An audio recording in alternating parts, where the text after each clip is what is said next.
Jane the Killer. Listen, the only reason I'm going out of my way to tell any of you this, because the story Jane the Killer is starting to piss me off. My real name is Jane Arkansas, aka Jane the Killer. And this is how I met Jeff, the reason I look the way I do, and why I want to kill him. When I heard that a new family had moved in across the street, I wasn't that surprised. It was a nice neighborhood, and the houses were relatively cheap considering where it was. I guess I was about 13, maybe 14, when everything went to hell. I never really talked to Jeff when he moved in. To be frank, I never talked to him at all until that night. But it's too soon to talk about that now. My first impression of Jeff was that he was a good kid. Probably got nice grades, rarely got into fights, maybe even a cool guy if he opened up to someone. His brother Lou seemed like he put family first by the way he sat with his brother on the sidewalk. Of course, I was just guessing at the time and didn't really put much thought into my analysis because I was getting ready for school, and when I looked out the window, I was running late, which is unusual for me at that point in time because I was hardly late for anything, especially school. I wasn't surprised when I saw Randy and his stooges go up to Jeff and Lou on the stupid skateboard of his. Randy was nothing but a bully. He always picked on anyone who was smaller than him. He was even the reason why my parents drove me to school instead of letting me take the bus like everyone else. Everyone had their lunch money or some kind of cash to give to Randy and his goons because of some toll that he demanded from everyone. We all knew Randy's group had knives and threatened to use them on us if we ever told anyone about the money they took from the other kids on the block. Everyone, except the new kids they were trying to intimidate like the rest of us. When I saw Randy talking to them through the window, I just looked away. It was a wussy thing to do, but I had better things to do than watch another kid hand over his money to Randy. But curiosity got the better of me, and I looked up for a few seconds. What I saw left me speechless. Jeff was now standing, and it looked like Randy had already gotten what he wanted. Just sit down, I thought. Don't be stupid. Then I saw Jeff punch Randy in the face and break his wrist. Oh my God, I whispered, then I yelled, "You idiot!" My parents ran downstairs and asked what happened. Then they looked outside and saw what was going on. Jeff had already cut the skinny guy, I think his name was Keith, and he went down screaming. Troy only went down with a single punch. Since my house was across the street from where Jeff and his brother were sitting, and with the front house having big windows, we saw the whole thing. Or at least I did. My parents came in after the part where Randy stole their wallet, so they didn't know the whole truth. It was disturbing watching Jeff fight. He was enjoying himself too much. I felt a knot in my stomach, like something was happening that shouldn't be. From the look on Lou's face, Jeff didn't do this kind of thing often. Next thing I know, I hear sirens and the new kids bolted out of there. The cops came around and the cops came around with the bus driver to check on the victims. It seems they were going to be alright. Considering the amount of crap kicked out of them. Since my parents' policy was no cops, ever since my dad got framed by a narc cop when he wanted to draw attention off of himself when police were investigating the case of the missing coke, it ended up with my dad quitting the force. So when we heard sirens, we went into the backyard, got into the car, and left. When my parents drove me to school, they told me very clearly that they did not want me talking to Jeff. Ever. I did not disagree with them. I had art first period, so I didn't see Jeff until close to the end of school. I can see all the colors in my artwork if I think hard enough. But when I try to look at anything now, it all seems gray. I guess it's the price someone pays for losing their innocence. I didn't see Jeff until the final period of the day. When I did, he seemed off. At first, I thought he was faking the joy so people wouldn't suspect him for the crime that he did, but he really was enjoying himself. It wasn't because he was excited to be at school. I could tell that much from him. That smile he wore looked sadistic to me. It was a smile of a madman.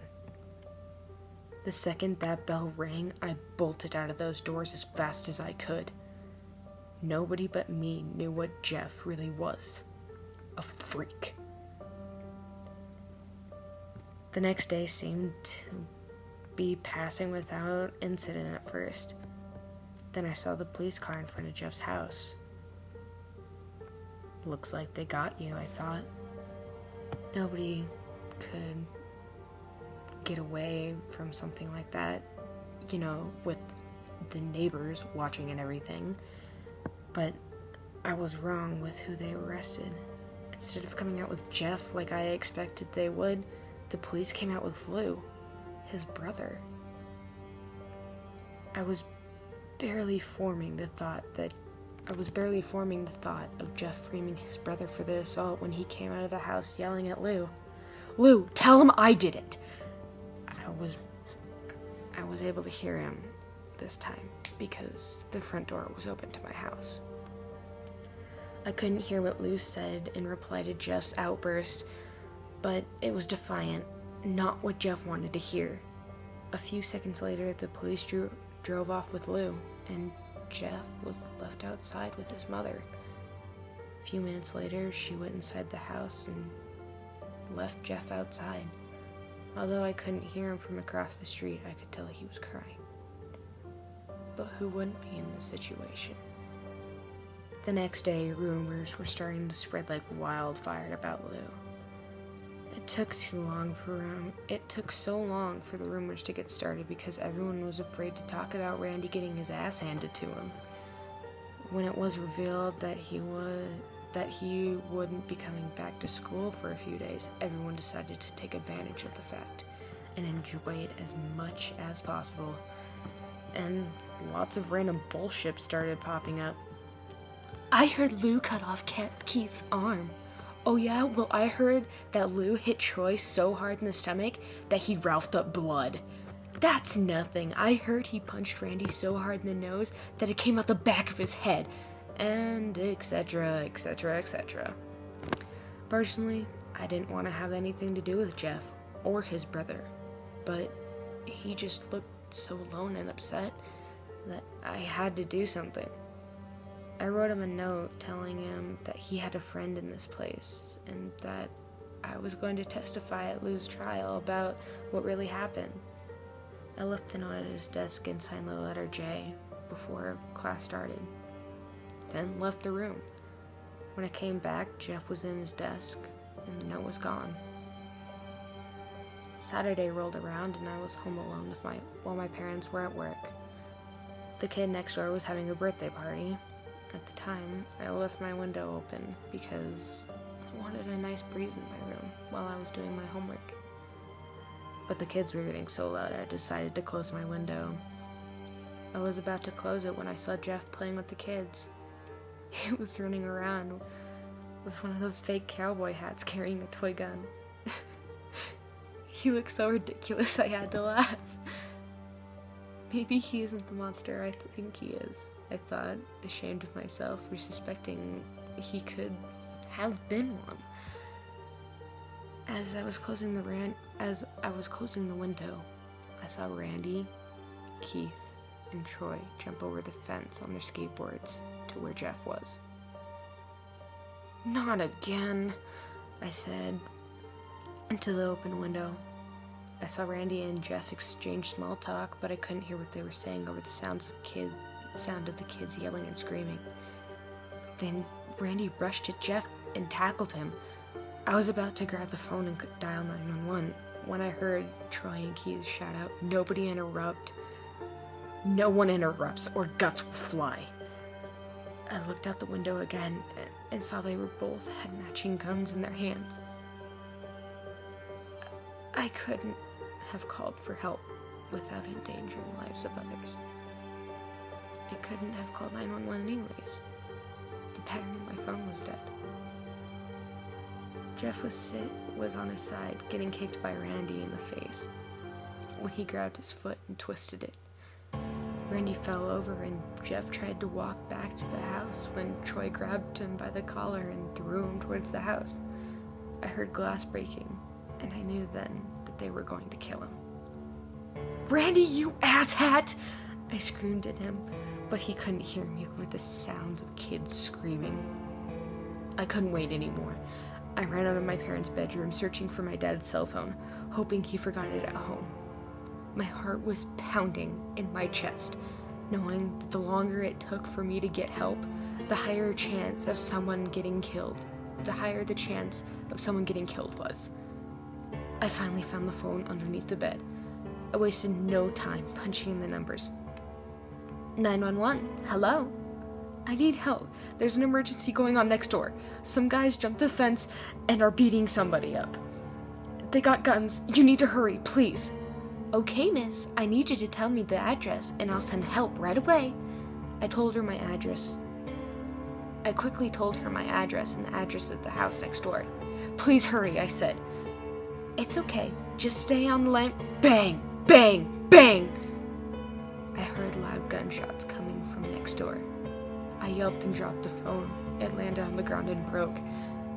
Then I ran to my bedroom window trying to figure out what was going on, but no sooner I had poked my head out the window, I heard a whoosh of fire and screaming. I'm going to make Jeff scream like that again when I find him. The only thing I can compare it to is the death cry of an animal. It was at the time for me horrifying, but now it sounds like music to me. And there's nothing I want to hear more in the world than his screaming.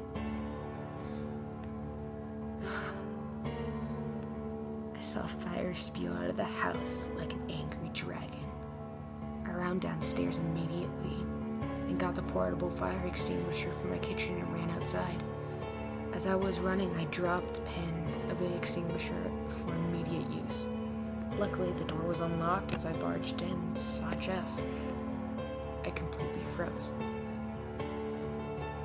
He was laying at the bottom of the stairs, almost completely on fire, with adults trying to put it out. I saw bits of his skin through all the commotion. Some parts pink, some parts charred, but it was all covered in red. The sight of all this, I screamed, and then I passed out. Last thing I remember were the adults running towards me. Whether it was to help me or get the fire extinguisher, I don't know.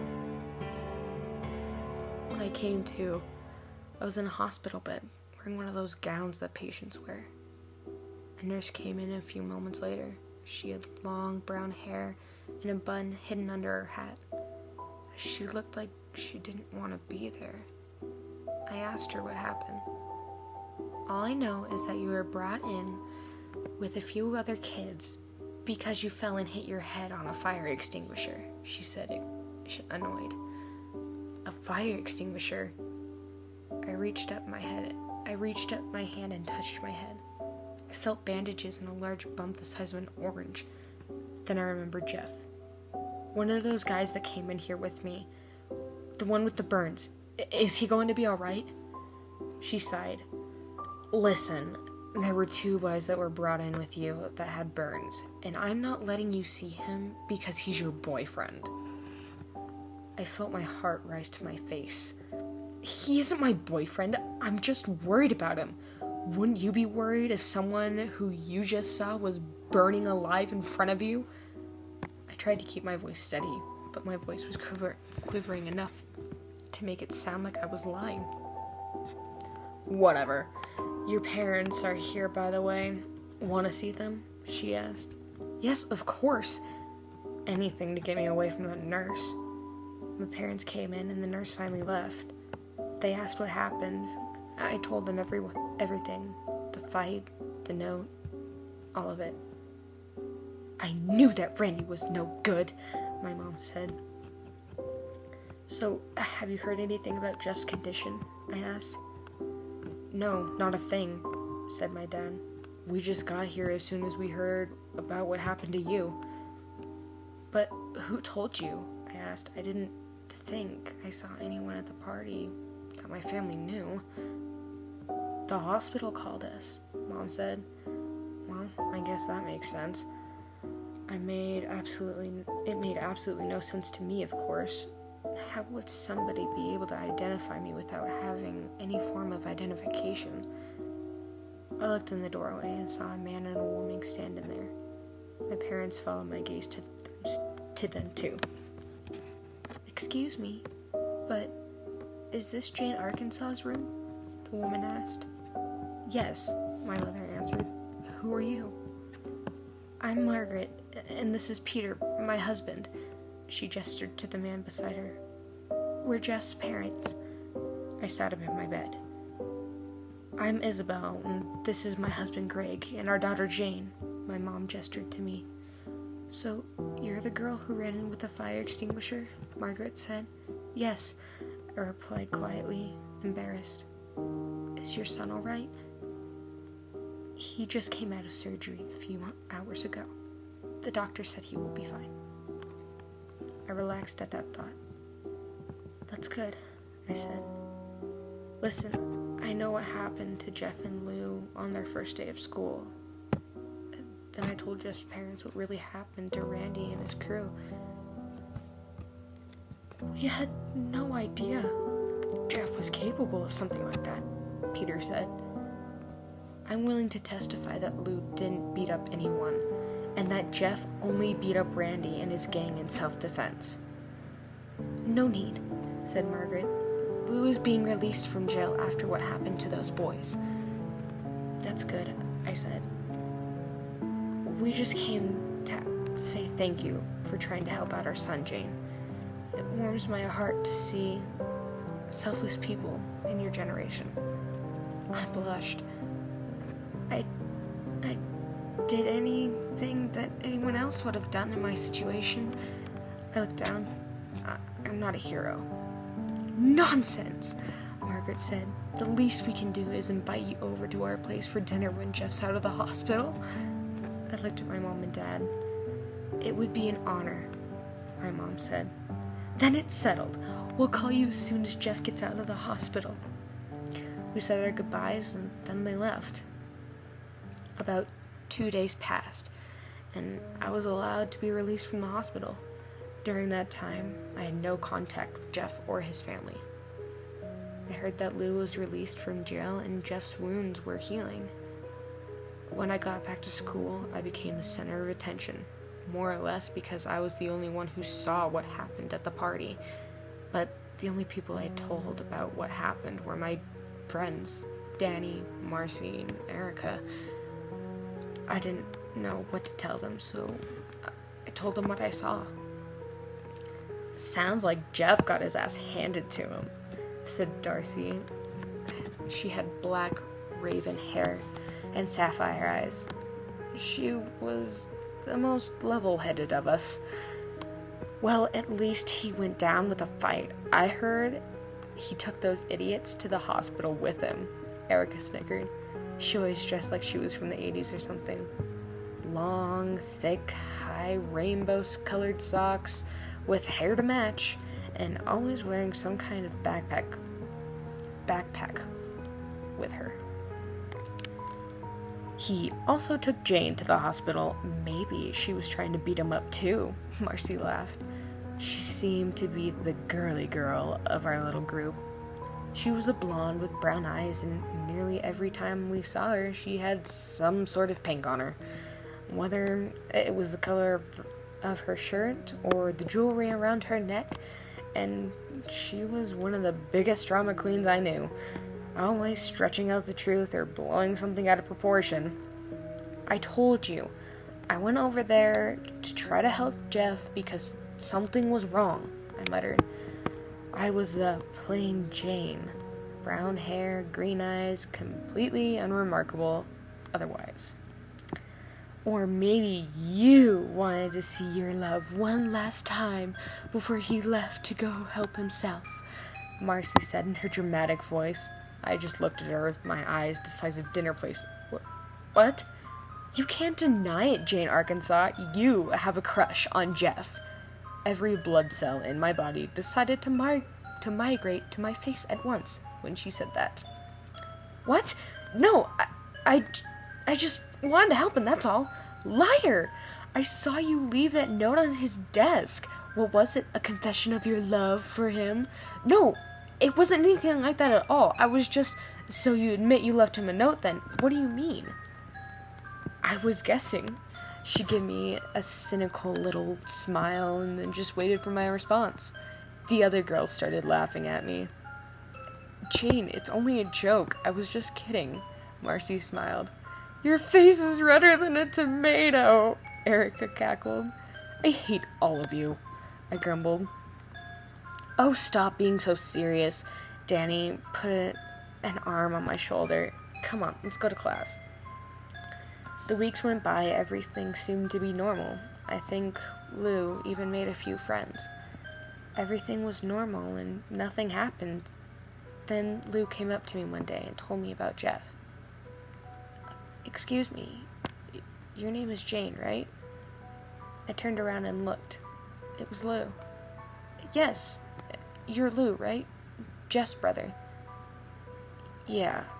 He looked a little uncomfortable. Then again, so was I. Look, my parents wanted me to tell you that Jeff is getting his bandages removed in a few days, so expect a phone call inviting you to dinner soon. Okay, well, thank you, I said. He was about to turn away when I said, hey, listen, what you did for Jeff, that was really respectable. Thanks. I heard you tried to help my brother with a fire extinguisher. That was cool. Yeah, well, thanks. See you around, I guess. Yeah, see ya. I was watching him walk away when I heard a little voice beside me. Cheating on your boyfriend, are you? The fuck? I turned around surprised. It was Marcy. And with his own brother, nonetheless. She fake gasped. Shut up, I yelled, and then turned my head to make sure Lou didn't hear me. He didn't. Let's just go to class, I grumbled. 2 days passed until my phone rang. My mom answered it. A few minutes later, she got off and told me this.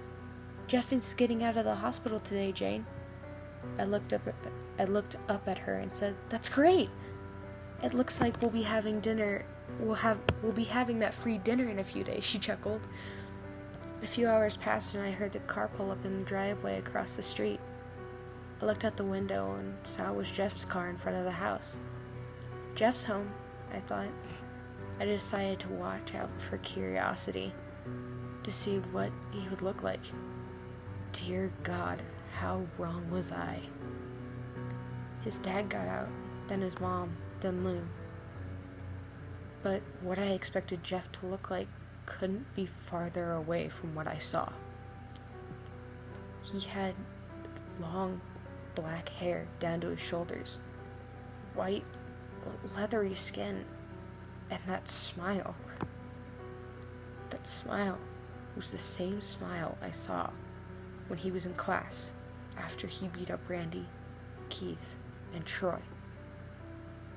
But Jeff looked right at me, into my eyes. I could feel their soulless, sadistic eyes burning right into my soul. I still shake from the memory. Even now, as I type this, he seemed to be looking at me from hours. And with that smile. And until he looked away. I saw him walk into the house with his parents. I didn't even breathe until the door was finally closed behind them. My parents came into the living room and asked me what was wrong. My only reply was a long, loud scream. Then I fainted. When I finally woke up, it was dark outside. My parents weren't in their bedroom. The house was deathly quiet. I got up and went downstairs. I was wearing a long nightgown that I wasn't wearing before I fainted. I went downstairs to the kitchen. The lights were on, which was unusual. My parents always told me to turn off the lights in the room when I left. There was a note on the table. I picked it up. Scrawled on the paper was this: "Aren't you coming for dinner? Your friends are here too." I began to violently shake. I dropped the paper. I went to the living room window and looked out. The lights were on in Jeff's house. I knew I had to go there, but I was terrified out of my mind. I shook my head and looked back again. I saw Jeff leaning on the window of his house, staring at me with a knife in his hand, tapping it against the window. Tap, tap, tap. He was still smiling. Tap, tap, tap. I started stepping back from the window, never taking my eyes off of him. Then I turned and ran away from the window into the kitchen. When I peeked out of the kitchen to look out the window, I saw a smear of red on the window. I turned around and looked at the kitchen. Everything seemed to be in its place, even the knives. I grabbed one and held one of them tight. Then I found the phone and tried to dial 911, but the phone line was disconnected. I had no idea where my dad's cell phone was, or if it was even fixed. I didn't want to go upstairs to find it. I didn't want to get stabbed in the back while I was looking for it. And if I went to ask one of the neighbors for help, Jeff could kill or hurt whoever he had captive. So there was only one choice: to go fight Jeff alone. I clenched the knife tighter and went to the front door, put on my shoes, and went outside. My hand lingered on the doorknob as I stepped outside, but I knew what I had to do. I let go of the doorknob and marched across the street to Jeff's house. As I got closer, the front door of his house slowly began to open. My knees began to shake, my palms became sweaty, and I started to breathe faster and shallower. Before I knew it, I was standing completely still on the front doorstep, panting like a dog. I managed to grab the doorknob, squeezing my eyes shut, jerked it open. I stood there in the doorway, the knife in my right hand, the door in my left, too terrified to open my eyes, until I heard a voice say, "Looks like you made it. I'm glad you did, friend." I opened my eyes and screamed. His eyes were large and unblinking. His smile was red. He had carved a smile into his fucking face. His clothes were covered in blood. And then I passed out. When I woke up, I was at the dining room table. My knife was gone, and I looked up and I saw people sitting at the table. It was my parents, Jeff's parents, his brother Lou, and my friends. They were all dead, with smiles carved into their faces, huge red cavities on their chest. The smell was unbearable and indescribable, unlike anything I had ever smelled before. It was the smell of death. I tried to scream, but I had a gag in my mouth, and I was tied to a chair. I looked around the room in disbelief. Tears were welling in my eyes from the sight and smell of the bodies. Look who's finally awake. I turned and looked beside me. Jeff was there. I tried screaming, but the gag was in the way. Suddenly he was beside me with the knife against my throat. Shh, shush, shush, shush. It's not polite to scream at friends. He began sliding the blade across my face, constantly tracing invisible lines from the corner of my mouth up to my cheeks into a large grinning smile. I shivered as he did this. When I turned away from him, he grabbed the back of my head and forced me to look at the scene on the table. Now, don't be rude. You're insulting everyone, but by not looking at their pretty faces. I looked back at the table, looked at everyone with their face carved into a smile, with some of their chests still bleeding, fresh blood. Hot tears began to run down my face, and I began to sob. "Aw, what's wrong?" Jeff purred. "Are you upset that you don't look beautiful like them?" I looked at him, trying to understand what he said, but I looked away when I saw his face again, and looked back to the table. "Don't worry, I'll make you beautiful too. What do you say?" He then slid the knife under the gag and cut it off. I spat out the gag and looked him straight in the eyes, trying to hold his gaze. He tilted his head to the side as he looked back at me. Then I shut my eyes and looked away from him. Then I muttered darkly, "Go fuck yourself." Then I turned and looked at him again. "You Joker reject." He just laughed in my face. I preferred it when he just smiled. "You're funnier than I thought." He came closer to me. I looked away again, feeling his breath against my skin. Friends do friends favors, right? Well, I'm going to do you a favor. I felt him let go of the back of my head. When I looked back, he was out of the room. I looked at the table once more, taking it all in.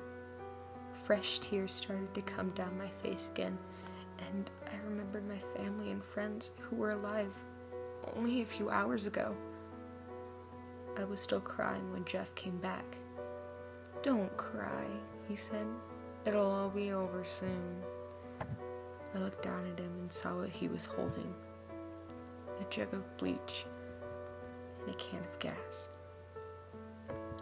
My eyes widened, and I looked back at him. "I didn't have any alcohol, so this'll have to do." He began to douse me in bleach and gasoline. "We had better hurry, Jane. I've already called the firemen." Then, with a single match, he held up a single match, lit it, then threw it at me. The flames erupted as soon as the match came in contact with me. I screamed as loud as possible. The pain was unbearable.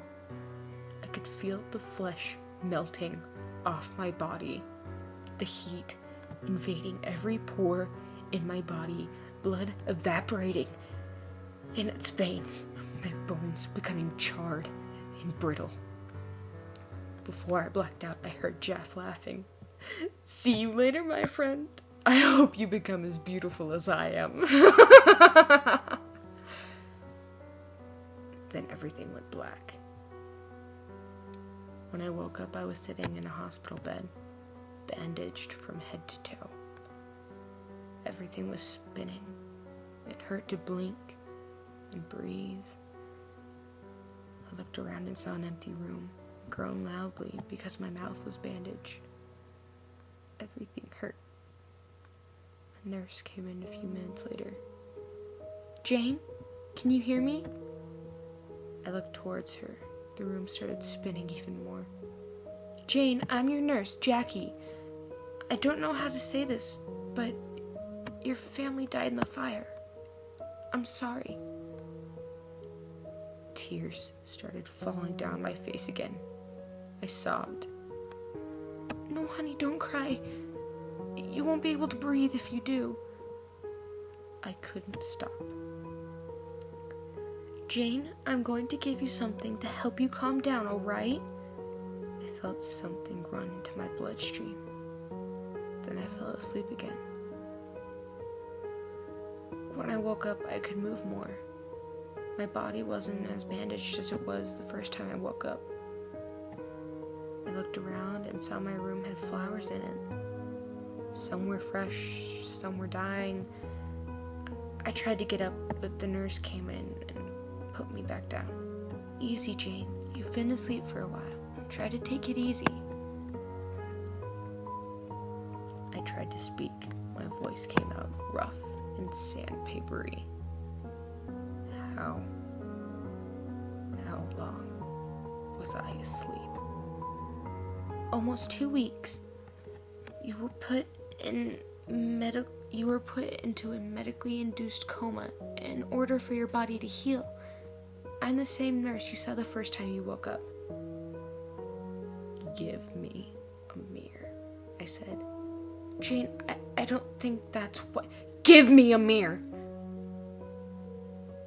I felt the handle of the mirror getting slipped into my hand. When I looked into the mirror, I dropped it onto the floor. The shattering of the mirror didn't compare to the shattering of my realization. My skin was leathery and brown. I didn't have a single hair on my head. The skin around my eyes was saggy. I almost looked as bad as Jeff.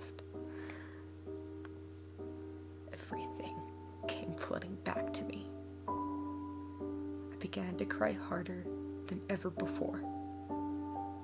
The nurse was hugging me, but it didn't help much. At the height of my sobbing, I was surprised that nobody else came in to check on me. By the time I was done, I could barely speak. Someone came into the doorway. "Excuse me, I have a delivery for Miss Arkansas." "I'll take those." Jackie stood up and went to the doorway. I didn't want the delivery guy to look at me, so I stared at the wall in front of me. "Somebody certainly cares about you, Jane. It looks like the same person who sent you all these flowers got you a package, too." I looked around at her. She was holding a pink, papered package tied with brown string. I reached out and took it from her. The second I took the package from her, I knew something was wrong. "Excuse me, but could I have something to eat?" I asked as sweet as I possibly could. "Of course. I'll get you some food right away." Jackie smiled back and then left the room. My hand shook as I grabbed the string and pulled it. The paper lightly bounced up and I saw something that turned my blood to ice. It was a white mask with black around the eyes and a black, feminine smile. It also had black lace covering the eye holes of the mask. So even though someone couldn't see my eyes, I could see them. There was also a black dress, long, with a turtleneck, black gloves, and a black wig with beautiful curls, along with all these things that there was a bouquet of black roses and a sharp kitchen knife. Attached to the mask was a note. Jane, I'm so sorry I messed up trying to make you look beautiful. So, I gave you a mask that'll let you seem beautiful until you get better. Also, forgot your knife. Thought you'd want it back. Jeff. By the time Nurse Jackie came back, the present was hidden under my bed. I told her that there were more flowers. She seemed to be disgusted by them, so she threw them out. I thanked her for that. That night, when everyone was either asleep or had gone home, I snuck out. The only thing I had to wear was that dress, so I put it on and found a pair of shoes outside in the hallway, forgotten by some careless nurse. I wore the wig so to look less conspicuous. I didn't know where I was going, and I didn't care. When I finally stopped walking, I was in front of a cemetery. I went outside to the front two tombstones, Isabel, Arkansas, and Gregory, Arkansas. I sat down in front of their tombstones and cried once more. When I finally sat up, the sun was beginning to rise. So was a new chapter of my life. I took the mask and put it on, then picked up the knife and held it as tightly as I did before. Then I turned around and looked at the rising sun. On that day, I swore my revenge against Jeff the Killer and donned my new name, Jane Everlasting. For I want the only thing to be more everlasting for Jeff than his madness, to be his death. Ever since that day, I've been trying to find Jeff and kill him, hunting him like the animal he is. Jeff, I will find you, and I will kill you.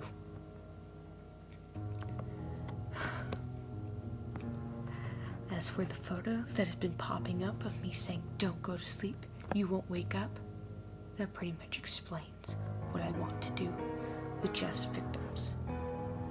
Prevent them from becoming victims in the first place. Whoever said that I was killing them, they so don't get killed by Jeff, is a gross understatement. So, this is my story, whether you accept it as fact or not. It's for me to decide. Now, if you excuse me, the sun's going to rise, and the hunt is beginning once more.